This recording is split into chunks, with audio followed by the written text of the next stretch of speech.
Assalomu alaykum. Meni ismim Matyaqub Mahmudjon. Men 2020-yildan buyon Adem Jizzax avtomobil zavodida ish faoliyatimni yuritib bormoqdaman.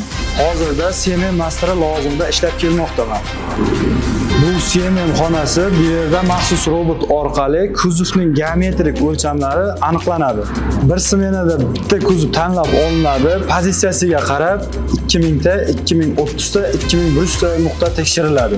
25 mikron aniqlikda ishlaydigan bu robotimiz inson soch tolasi qalinligidan 2 barobar kichik bo'lgan nuqsonlarni seza oladi. Bu bizga sifatli avtomobil ishlab chiqarishda yordam beradi.